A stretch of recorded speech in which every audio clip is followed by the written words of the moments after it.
Hi friends, welcome to Aadhish Samayal. இன்னைக்கு நம்ம பார்க்க போறது ரொம்பவே சிம்பிளான டேஸ்டியான சாக்லேட் கேக் தாங்க பார்க்க போறோம். நம்ம வீட்ல இருக்கிற பொருட்களை வச்சு எப்படி சிம்பிளா டேஸ்டியான ஃப்ராஸ்டிங் க்ரீம் ரெடி பண்றதுங்கறதையும் பார்க்க போறோம்.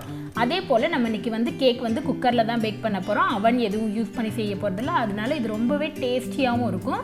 இப்போ எப்படி செய்யறதுன்னு பார்க்கலாம் வாங்க. இப்போ இங்க சாக்லேட் கேக் பண்றதுக்கு ஃபர்ஸ்ட் பேட்டர் ரெடி பண்ணிடலாம். அதுக்கு நான் இன்னைக்கு 1 கப் மைதா எடுத்துர்க்கேன். இத சேர்த்துக்கலாம்.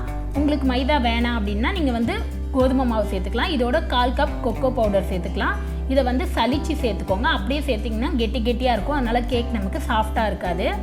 இதோட 1/2 ஸ்பூன் பேக்கிங் பவுடர், ஒரு 1/4 ஸ்பூன் பேக்கிங் சோடா சேர்த்து இத நல்லா சலிச்சு எடுத்துக்கலாம். அப்ப நம்ம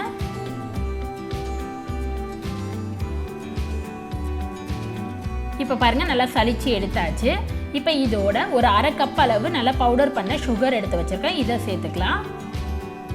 இத சேர்த்து விட்டு நல்லா mix பண்ணி விட்டுருங்க. உங்களுக்கு ஸ்வீட் டேஸ்ட் ரொம்ப அதிகமா வேணும்னா 3/4 கப் சேர்த்துக்கலாம் நீங்க. இப்போ இங்க வேற ஒரு பவுல் எடுத்து வச்சிருக்கேன். இதுல லிக்விட் ஐட்டம் எல்லாம் சேர்த்துக்கலாம். இதுக்கு 1/2 கப் அளவு தயிர் எடுத்துர்க்கேன். இத சேர்த்துக்கலாம். உங்களுக்கு தயிர் வேண்டாம் அப்படினா நீங்க முட்டை கூட சேர்த்துக்கலாம். 2 முட்டை சேர்த்துக்கலாம். அதுக்கு மேல சேர்க்க கூடாது. இப்போ அதோட 1/4 கப் அளவு எண்ணெய் எடுத்து வச்சிருக்கேன். சன்ஃப்ளவர் ஆயில் அதை சேர்த்துக்கலாம். நீங்க வெண்ணெய் கூட சேர்த்துக்கலாம். இது எல்லாத்தையும் சேர்த்து விட்டு நல்லா mix பண்ணிக்கோங்க. எண்ணெயும் தயிரும் சேர்த்து நல்லா க்ரீமியா வரணும். அந்த அளவு mix பண்ணி எடுத்துக்கலாம். இப்போ பாருங்க நல்லா mix பண்ணி எடுத்தாச்சு. இந்த மாதிரி நல்லா க்ரீமியா mix பண்ணி எடுத்துக்கோங்க. கெட்டி எதுவும் இருக்க கூடாது. இப்போ இங்க நம்ம ரெடி பண்ணி வச்ச மைதா கொக்கோ பவுடர்ல ஒரு 1/4 ஸ்பூன் உப்பு சேர்த்துக்கலாம். உப்பு சேர்க்கும்போது டேஸ்ட் நல்லா இருக்கும். இதோட நம்ம ரெடி பண்ணி வச்ச தயிர் எண்ணெய் பீட் பண்ணி வச்சிருக்கோம்ல அதை சேர்த்து இது எல்லாத்தையும் சேர்த்து விட்டு நல்லா mix பண்ணி எடுத்துக்கலாம்.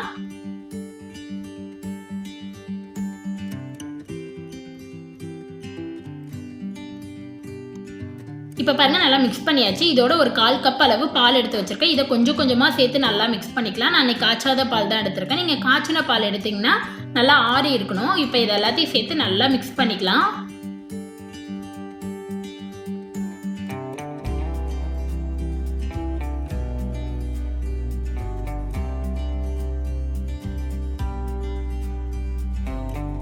இப்போ பாருங்க நம்ம எல்லாத்தையும் சேர்த்து mix பண்ணியாச்சு. இந்த கன்சிஸ்டன்சில இருக்கணும். அப்பதான் நம்ம கேக் நல்லா சாஃப்ட்டா இருக்கும். இப்போ இத நம்ம பேக் பண்ணிடலாம். நான் இன்னைக்கு இந்த பாத்திரத்துல தான் பேக் பண்ண போறேன். நீங்க டின் இருந்துச்சுன்னா அதுல கூட பேக் பண்ணிக்கலாம். இதுல கொஞ்சம் ஒரு 1/2 ஸ்பூன் நெய் ஊத்தி நல்லா கிரீஸ் பண்ணி எடுத்துக்கலாம். நீங்க வெண்ணெய் கூட சேர்த்துக்கலாம், இல்லனா எண்ணெய் சேர்த்துக்கலாம்.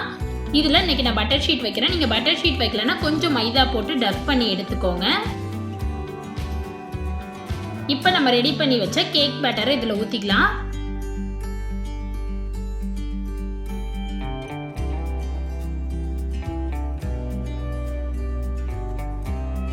இதை சேர்த்து விட்டு நல்லா இந்த மாதிரி ஒரு 3-4 டைம் தட்டிக்கோங்க. அப்பதான் நமக்கு ஏர் பபிள்ஸ் எதுவும் இல்லாத இருக்கும். இப்போ இதை நம்ம பேக் பண்ணிடலாம்.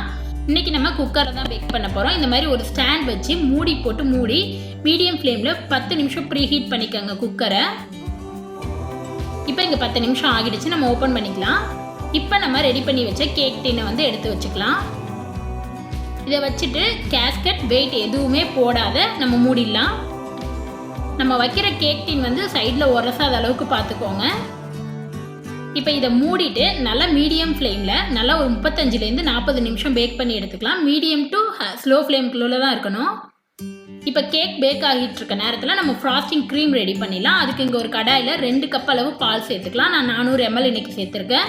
உங்களுக்கு எவ்வளோ ஃப்ராஸ்டிங் வேணுமோ அந்த அளவு பாலை கம்மி பண்ணிக்கோங்க.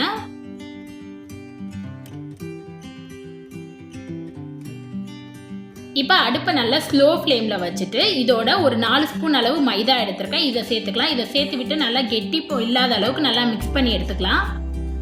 ஸ்லோ ஃப்ளேமில் வச்சு மிக்ஸ் பண்ணுங்க. பால் சூடாக கூடாது ரொம்ப, உடனே நமக்கு அப்புறம் கெட்டி ஆகிடும். பால் சேர்த்த உடனே மைதா சேர்த்து மிக்ஸ் பண்ணிடுங்க. இப்போ நம்ம நல்லா கெட்டி இல்லாமல் மிக்ஸ் பண்ணி எடுத்தாச்சு. இதோட 1 ஸ்பூன் அளவு வெண்ணெய் சேர்த்து நல்லா மிக்ஸ் பண்ணிக்கலாம். நீங்கள் நெய் கூட சேர்த்துக்கலாம்.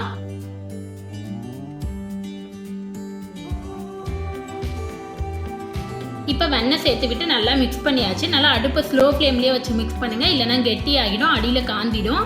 இந்த ஸ்டேஜில் ஒரு 4 ஸ்பூன் அளவு சர்க்கரை சேர்த்துக்கலாம். உங்களுக்கு ஸ்வீட் டேஸ்ட் இன்னும் அதிகமாக வேணும்னா எக்ஸ்ட்ரா 1 ஸ்பூன்லேருந்து 2 ஸ்பூன் சேர்த்துக்கலாம். அதுக்கு மேலே சேர்க்காதீங்க. இப்போ சர்க்கரையும் சேர்த்து விட்டு நல்லா நம்ம மிக்ஸ் பண்ணிக்கலாம். இப்போ இது கொஞ்சம் க்ரீமியாக வரணும். அதுக்கப்புறம் நம்ம கொக்கோ பவுடர் சேர்த்துக்கலாம்.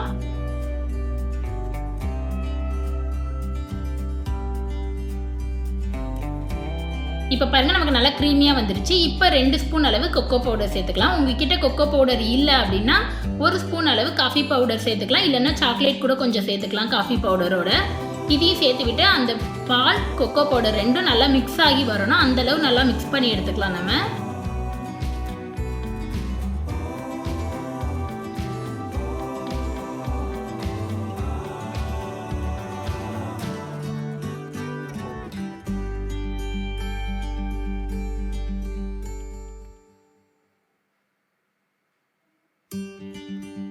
இப்போ பாருங்கள் நல்லா மிக்ஸ் ஆகி நல்லா கெட்டியாக வந்துருச்சு. இந்த ஸ்டேஜில் நம்ம வந்து அடுப்பை ஆஃப் பண்ணிடலாம்.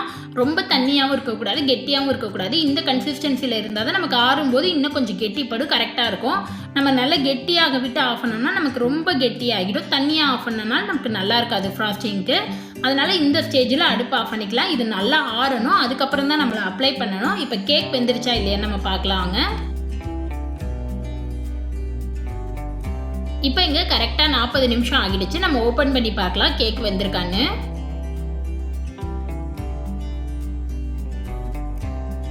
இப்போ பாருங்கள் நம்ம கேக் நல்லா வெந்திருக்கா இல்லையான்னு பார்க்க இந்த மாதிரி ஒரு டூத் பிக்கு இல்லைன்னா நைஃப் வச்சு நல்லா குத்தி பாருங்கள். நல்லா ஒட்டாத வந்துருச்சுன்னா கேக் வெந்துருச்சுன்னு அர்த்தம்.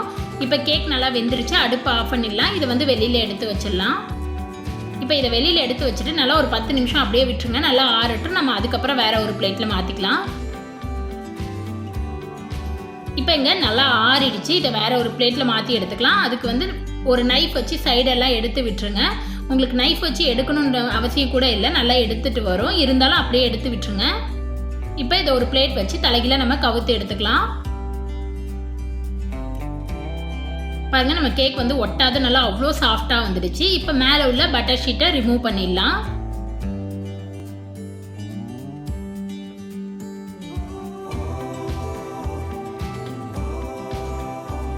பார்க்கும்போதே உங்களுக்கு நல்லா தெரியும் அவ்வளோ சாஃப்டாக இருக்குது. நான் தொட்டு காட்டுறேன் பாருங்கள், அவ்வளோ சாஃப்டாக இருந்தது. டேஸ்ட்டும் சூப்பராக இருந்தது. இப்போ நம்ம இதுக்கு ஃப்ராஸ்டிங் பண்ணிடலாம். நான் இன்றைக்கி அப்படியே தான் ஃப்ராஸ்டிங் பண்ண போகிறேன். நீங்கள் கட் பண்ணிட்டு வேணுனாலும் கூட ஃப்ராஸ்டிங் பண்ணிக்கலாம். இப்போ நம்ம ரெடி பண்ணி வச்ச சாக்லேட் மைதா எல்லாம் போட்டு பண்ணி வச்சோம் இல்லையா, அதை வந்து ஒரு 3 ஸ்பூன் அளவுக்கு சேர்த்துக்கலாம்.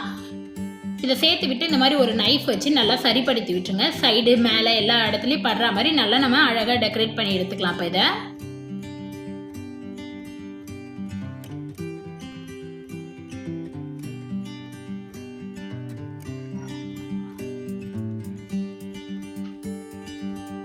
இப்போ நல்லா சரிப்படுத்தியாச்சு. இப்போ இந்த மாதிரி ஒரு சீட்டு கட்டோட வாட்டர் ப்ரூஃப் சீட்டு கட்டு இருக்கும் இல்லையா, அதில் ஒரு கார்டை எடுத்து இந்த மாதிரி மேலே நல்லா சமப்படுத்தி விடுங்க. நமக்கு அது பார்க்க இன்னும் சூப்பராக இருக்கும்.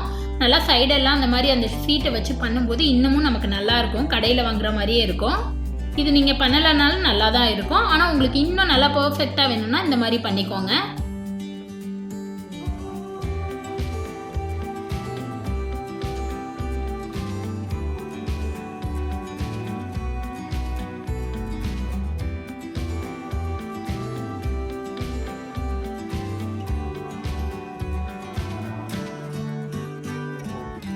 இப்போ நம்ம சூப்பராக நல்லா டெக்கரேட்டிவ் பண்ணியாச்சு. நல்லா பார்க்கவே அவ்வளோ சூப்பராக இருக்குது. நீங்கள் இப்படியே கூட கட் பண்ணிக்கலாம். இல்லை இதுக்கு மேலே இன்னும் டெக்கரேட்டிவாக ஏதோ செய்யணும்னு நினச்சிங்கன்னா இந்த மாதிரி கலர் பால்ஸ், சாக்லேட் பால்ஸ் கடையில் விற்கிது. இதை வாங்கிட்டு மேலே நல்லா ஸ்ப்ரிங்கிள் பண்ணிக்கலாம். அப்படி இதெல்லாம் எதுவும் இல்லைன்னா அப்படி நீங்கள் கடையில் வாங்கின மில்கி பார், டைரி மில்க் சாக்லேட்டை வந்து நல்லா ஃப்ரீஸ் பண்ணிவிட்டு அதை வந்து பீட்ரூட் சேர்த்துறதெல்லாம் துருவிட்டு கூட நல்லா டெக்கரேட்டிவ் பண்ணிக்கலாம். அது இன்னும் சூப்பராக இருக்கும். நம்ம ஒயிட் கலர்லாம் டெக்கரேட் பண்ணும்போது இன்னும் பார்க்க அழகாக இருக்கும். இந்த மாதிரி நம்ம குழந்தைங்களுக்கு பண்ணி கொடுக்கும்போது அவங்களுக்கும் ஒரு சூப்பராக இருக்கும்.